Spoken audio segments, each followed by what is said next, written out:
You're in on the road doing promo. You said keep our business on the low, low.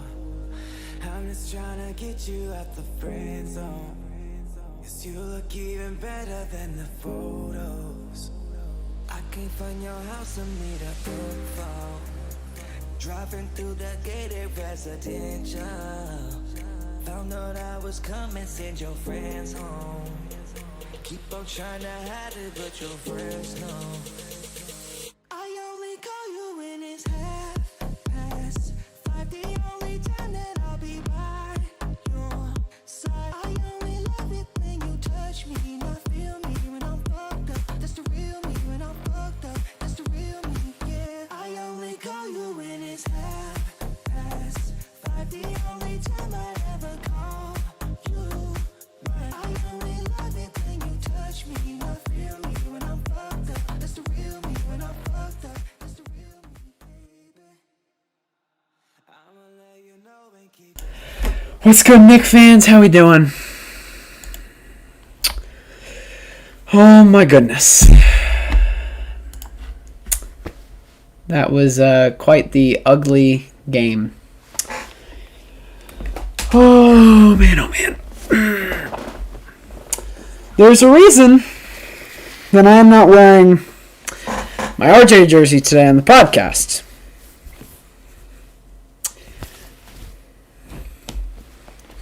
Because he missed a pretty much open layup for the win tonight. And that's not all.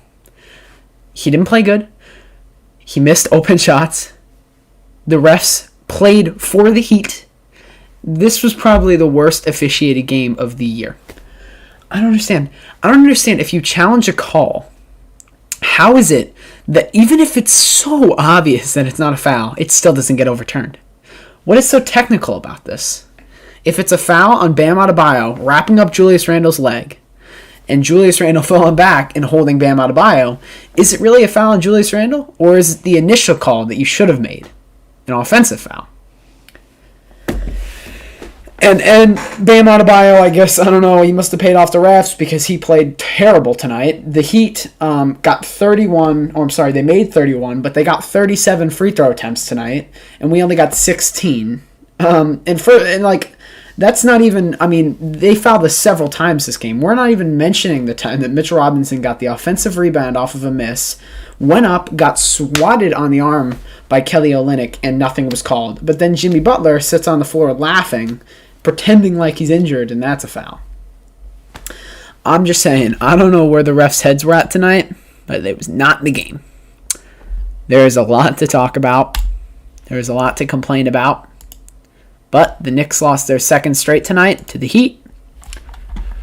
Aside from the fact that for absolutely no reason at all, the referees were against us. Let's talk some stats. This isn't going to be a super long stream tonight. Zach was going to be on the stream, but literally at halftime, me and him are sitting there, we're watching the game, we're talking, and his internet cuts out. So he hasn't been able to play since, but we got here. Julius Randle played an absolutely terrible game tonight, although I won't say it's 100% his fault. There's really not much you can do when they're sending 2 or 3 at you at once. And we had DRose tonight, which I will talk about. That was a positive point in the offense and defense. But we'll talk a little bit about DRose a little bit. But we got Julius Randle tonight playing 37 minutes, which I just didn't understand. I get it. He's the best player on the team. You don't play a guy, though, that's shooting 4 for 17, 37 minutes, especially if he's got 3 turnovers and 3 fouls. It just doesn't make sense. It's not a good coaching decision. And there's a lot of criticisms I have of Tibbs in that way, that he just plays the guys that he likes. Elfrid Payton played 27 minutes tonight. He played fine the first half. He had a terrible second half, in my opinion. I think he had 12 at half, only 6 in the second half. Although he did play less minutes, I just didn't understand the coaching substitution. He hit 1 for 2 on threes tonight, which I was impressed by, but it was only an open corner 3, so it really isn't something to get excited about. It's just something a professional basketball player should hit. But then obviously we got guys. Mitchell Robinson played an okay game tonight. I mean, the stat lines don't say how he did, but he played fine. I mean, we talk about the 3 steals; those are big. But you got to get more than 7 rebounds if you want to win a game versus the Miami Heat. And obviously his offense is not his strong suit, but that second shot that he went up for was a foul. I still don't understand how they didn't call that. It was so blatant. I mean, I don't understand. I guess the refs, they just didn't like us tonight. I don't get it. Reggie Bullock, who I skipped over just then, he didn't have a good game. I mean, he didn't have as good of a game as he did the other night when he had the 7 3-pointers. Which, at the end of the day, like, I don't expect him to hit 7 threes a game. That's pretty absurd. I just hoped that maybe he would play a little bit better considering the circumstances. We're playing against the Heat. We need you to come in. We need you to hit your shots. I mean, you did. You shot 3 for 5. But at the end of the day, the amount of shots needs to get higher. I mean, if Julius Randle is shooting 17 shots a game and he's shooting 4 for 17, then why can't you get more than 5? That's something that Tibbs has to work on as well. Peyton, like I said, didn't play great tonight. I don't like Peyton. I don't understand why he's playing. He's got 3 turnovers, just unnecessary ones too. And then RJ Barrett, it just disgusted me tonight. I know he's young. I know there's a lot of growth to happen, but it was tough to watch, honestly. The Heat just know how to clamp up RJ Barrett. All he knows how to do is go left. And then when they let him go left for the buzzer beater, he misses? I mean, come on now, RJ. You got to be better than that. As far as I'm concerned, he played probably the worst team. He probably played the worst game on the team tonight. I know quickly, I'm sure he didn't play very well. Yeah, he didn't play too hot either, but he's a rookie. RJ Barrett, you're a sophomore. At least an NBA sophomore. You need to come out and you need to act like one. And you got Obi Toppin, who deserves more minutes. I don't understand it. 2 for 3. I know one was a lob from DRose, which I'll also get into later, it was a very nice play, but him only having 11 minutes in the game, 2 for 3. He was playing well. His defense wasn't bad. He had 1 foul, and it wasn't really a bad foul. So 4 points, 2 for 3. It's just not his fault. He needs to get more minutes. And I'm just going to keep going down the list of players for anyone who's just joining. I just talked about Obi Toppin, 11 minutes, 2 for 3. Wasn't his fault that he had a mediocre game again because he's just not getting the minutes. Nerlens Noel, he comes out there and he plays a great game every time he plays. The 4 personal fouls, though, that needs to get a little lower, especially if you're coming in off the bench, only having 19 minutes, but it'll happen. You just have to rely on Mitch to play a good game, and he played a fine game tonight, and the refs just were against us. So Alec Burks, 26 minutes, 4 for 8. Not a bad stat line from Alec Burks. He played okay. He came in for RJ Barrett at the end when we needed a 3, and we actually ended up going and settling for a quickly floater, which ended up working out just fine. And then all hell broke loose when the refs decided to make absolutely terrible calls up and down the floor. It just didn't make sense tonight. What was number 78 or 88 ref? Let me look, because I had it up on Twitter here. I'm not sure if it's still here, but I'm just going to keep looking. I don't really understand at the end of the day. Yeah, look, you got Jimmy Butler here selling. He's trying to act like it's a flagrant foul, but it wasn't even close. Like he looks like he's hurt. I was genuinely concerned, and then he does this. I mean, are you serious right now? You're not hurt. You're trying to sell it. And at the end of the day, the refs fell for this all game. Okay, they weren't good refs. They were absolutely terrible. I didn't understand it. I don't know who's paying them off. Maybe Pat Riley. I don't know. But it was just absolutely terrible. I did not like watching this game at all when it came to the referees. But that's just how the cookie crumbles when you're playing the Miami Heat, I guess. At the end of the day, we lost. We could have played a better game around the ball. I mean, 5 for 14 from RJ, disgusting at the end of the day. And Julius Randle didn't play a good game either. But those are the 2 guys that got the most players sent at them on defense. And Emmanuel quickly didn't play a great game, but he's a rookie, so you can't rely on him to have a great game every time. Elfrid Payton gave an effort, I'd say. Like I mentioned, I just don't like Payton, so I'm going to have a bias against him. But he tried. That's all you can do when you're Elfrid Payton at the end of the day. As long as you give it a shot. I mean, he's trying to stay relevant in the NBA right now, so of course he's going to be playing. He's going to take 16 shots. But, Emmanuel quickly, 2 for 9. Not a good game. 1 for 4 from 3. He made both of his free throws, but that should be expected of a guy who shot like 96 from the line in college. And 7 points tonight. The 3 personal fouls, a lot of them are they always look like clear path fouls, but they're never actually clear path fouls. He just wraps the guy up on a fast break so that they don't have to play defense, which I just don't condone that at all. I don't understand it. Or I don't condone that, but Derrick Rose, he had the best game tonight. 14 points, 3 assists, a rebound. He made both of his free throws. He went 2 for 3 from 3 in only 20 minutes. That's pretty much what you can expect from Derrick Rose, but he needs to be the starting point guard. And if he's not the starting point guard, he needs to get more minutes than Peyton. I know this is more of like an integration game for him, and I totally understand why Tibbs played him the way he did. But you have to also understand you can't play Peyton 27 minutes and quickly 21 minutes, even if Peyton's playing better. I don't care. Because for some reason, you don't want to play Obi more than 15 minutes when Julius Randle's getting 37, and Julius had clearly the worst game. So I'm just not really understanding Tibbs' methods. It's kind of a hypocritical thing where, sure, if Peyton's having a good game, he'll get more minutes. But if Julius Randle's having a bad game, he'll get more minutes. So it just doesn't make sense to me. I want to talk a little bit about the Heat because they deserve credit where credit's due at the end of the day, although they were bailed out by the refs big time tonight. Kelly Olynyk, I came into the game talking trash to Zach. I said, this dude Kelly Olynyk is garbage. And he goes out, he drops 20 points, which is a season high. He missed both of his free throws, but he went 6 for 8 from the three-point line, which is absurd. That should not be happening. Especially when, he pump faked, I'd say Julius Randle Obi Toppin plenty of times. It was really, really bad. Where he would just be in the corner, pump fake, and he would move to the side, and boom, he'd have an open three, and he'd make it. But that's just another flaw in the Knicks defense. You learn when you're in first grade to close out with your hand up. You don't jump on the closeouts. And that's something that this Knicks team was struggling with tonight, and I figure that's probably a big reason we lost. And Jimmy Butler had a great game tonight. He got bailed out big time, the free throw line. Dude got 15 free throws. Are you joking? We're talking about two superstars in the NBA, Jimmy Butler and Bam Adebayo. I call them superstars because they are. They went to the finals last year pretty much by themselves. And Jimmy Butler had 15 free throw attempts tonight, and Bam Adebayo had 16 free throw attempts tonight. The team themselves had 37 free throw attempts tonight. Do the math. The other, 13 players? I don't know who played, but they got 6 free throw attempts versus the two superstars getting 31 combined. That's a joke. We're talking about two guys who have high usage, I get it, but Bam Adebayo only took 9 shots, and he got 16 free throws. Jimmy Butler took 15 shots, 15 free throws, and he missed them when they mattered. So I'm not even saying that he played a great game tonight, although he had the 10 assists, 9 rebounds. He should not have gotten those free throws. A lot of them just didn't count, in my opinion. I just don't understand why he got them. Kendrick Nunn, he didn't play a great game. I'm not going to criticize those who didn't play a great game on the Heat because I really don't care about the Heat players. I know we locked up Duncan Robinson, which was a big plus, but Tyler Hero, he hit that shot to end us tonight. Dude had 15, 7, and 4. What more can you say? You just didn't play good defense tonight. So he played good. He didn't even have a free throw attempt tonight. That was our fault. That was just bad defense. But Jimmy Butler and Bam Adebayo bailed out big time by the refs. We just got screwed by the refs. I don't know if there was some bias there. I know Julius got a technical in the fourth quarter because they made a bad call.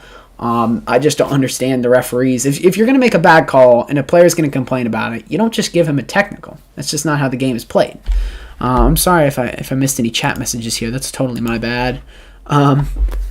Would you have given RJ that final shot? Honestly, I would say yes. I don't know who else you're going to give the final shot to, especially if you have Elfrid Payton on the floor. You didn't even... I don't know if Quickly was on the floor or not, but I know DRose wasn't on the floor. I would have given RJ that final shot, even though maybe it was controversial. It's just a miss. That can't happen, RJ. You can't miss an open layup over Jimmy Butler like that. It just doesn't... You can't do that. It's something that really is disappointing. I don't understand why he missed it, or I can't say I don't understand why he missed it because you miss layups all the time. It's just the thing that happens in life. But that was just the best opportunity possible. He's going to his left. He's got his dominant hand on the ball, and he just botched the layup. And Julius Randle, by the way, is not innocent either. If Bam gets that rebound and there's 1.5 on the clock, you foul instantly. You give us another chance. But I guess that's just something that we didn't plan on doing tonight. I guess it was a win-or-go-home situation with RJ taking the ball, but I kind of wish Derrick Rose played more minutes tonight. He had the hot hand.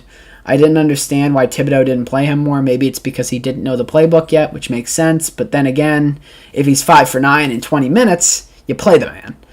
It's just how the cookie crumbles, like I said. But the Knicks lose by 2 tonight in a devastating loss. That's a game that's a must-win if you want to make the playoffs. And we just didn't make it. We didn't win. But like I said, I'll pull it up again. Jimmy Butler. Give him an Oscar, why don't you? He's pretending like he's hurt. he's checking, seeing if the refs are looking out, making sure he's going to give him a flagrant or whatnot. But it's just, I don't understand. The Knicks, we played fine tonight. I'd say that we should have maybe played better 3-point defense closing out. But other than that, the refs were against us. I know Alan Hahn tweeted, I think. I don't know. Alan Hahn, he had tweeted something about the refs. I got to see exactly what it was. Yep. Referee 78 is struggling tonight. Game's happening too fast for him, pissing off both teams. It's just a fact. These refs, they were not professional refs tonight. They were literal elementary school refs that were just calling calls that looked right. But they didn't review it right. I don't understand. Anyway, I'm sorry. I don't know what more to say. It's been like not even 15-minute post game.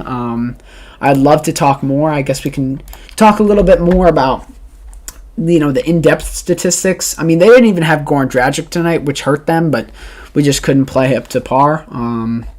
Let's see, because I will say, if you want to look at the highlights tonight, I have it highlighted at the bottom. Obi Toppin got that nice no-look pass from DRose. I'm hoping we're going to see a lot more of that towards the end of the season, or at least towards the midpoint of the season, the second half. And if we can see more of that, we're going to see Obi getting integrated into the offense, and this is exactly why I wanted to trade for Rose. And I know I didn't cover any of that. There was a lot more I have to cover. I wasn't live this weekend. I had stuff going on. I just didn't feel like going live. So we have, Rose played a great game tonight, like I said. But I will say one more thing. I think it's a little interesting to point out. If you want to come to a channel for good content, okay, go to Knicks4Clicks, because on our most recent actual upload, not live stream, we talked a little bit about Lonzo trade rumors to the Knicks as well as Rose. Now, we did predict, me and Zach and I, we predicted, I'm not sure if we showed that second or first. I think we showed it second.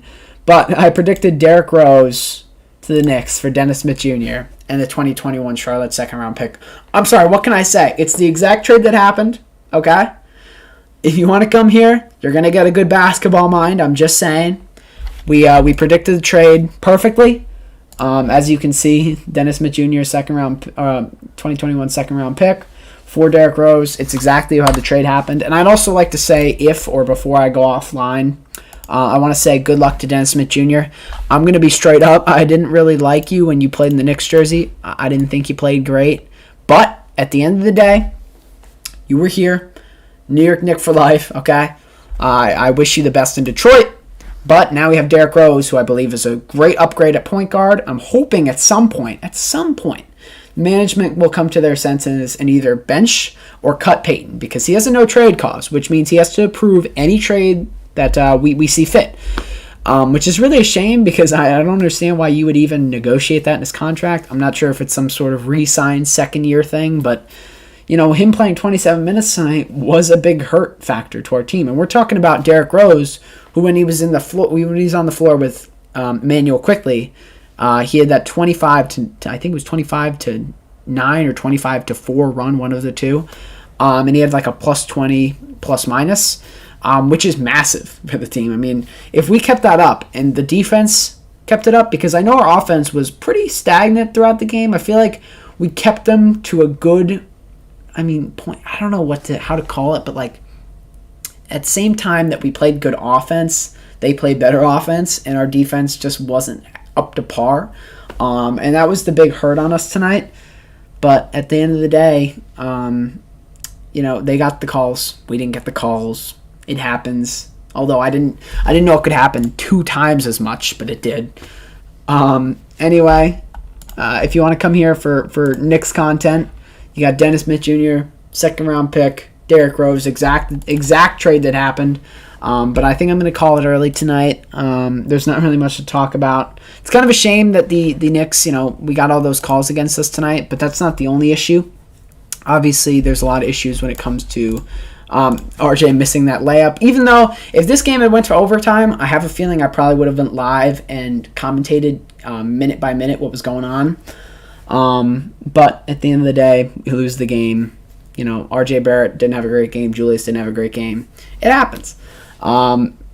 But you know what? I will see you guys next game, which I believe is coming up quite soon, because I know we had the 2 back-to-backs on the weekend. We had a day off yesterday and then today, so maybe we have our next game on, what is it, Thursday or Friday? I'll check that out right now. But I will say the Miami Heat, they're going to have quite the tough schedule coming up. I heard in the game from Mike Breen that we have a Friday game versus the Wizards, which is going to be tough. Bradley Beal, Russell Westbrook. My prediction for that game, I'd say that's tough, but I'd say that the Wizards are probably going to come out victorious. I mean, you got Bradley Beal. It just really depends on how you're going to play defense that game. Are you going to rely on Bradley Beal to score 30 points, or are you going to distribute the ball to Russell Westbrook, Denny Avdija, Davis Bertans? Are you going to give the ball up to them? Or are we just going to clamp up Bradley Beal and get the win? Who knows? I'd say that the Knicks are, like I said, probably going to lose to the Wizards, which is fine because I think we can take the Rockets game on Saturday. I hope to be streaming both of those games. And if you guys are in the chat right now and you're interested, I know I don't really have many fans at the moment, which is totally fine. If you're interested, I will do a game-by-game commentary. And I obviously know that there's copyright issues, so I wouldn't be playing the game on the screen. I wouldn't be having any audio and whatnot. I would basically just be talking, having the ESPN up, the game play-by-play, and I'd be commentating over it. But I will say the refs really sold us tonight. It happens. I wish we had played a better game than we did, but at the end of the day, Miami Heat came out victorious. They, I don't know if we play them again, but if we do not play them again, they have swept the season series 2-0, which I think we should play them again, but it was just a really, really crushing loss tonight. It's something we needed to win. Anyway, if y'all enjoy, drop a like, drop a sub. I appreciate the 30 subscribers. It means a lot. This is basically just a hobby for me. I don't really expect much out of it. But I think sooner than later I'm going to move over to the app Locker Room, which is an app where you can kind of just queue in easily to the podcast. I can admit you, and you can push to talk, whatnot. You can ask questions, comments, all that sort of stuff. But like I said, download Locker Room if you enjoyed, just like the video. And peace out, guys. I'll see you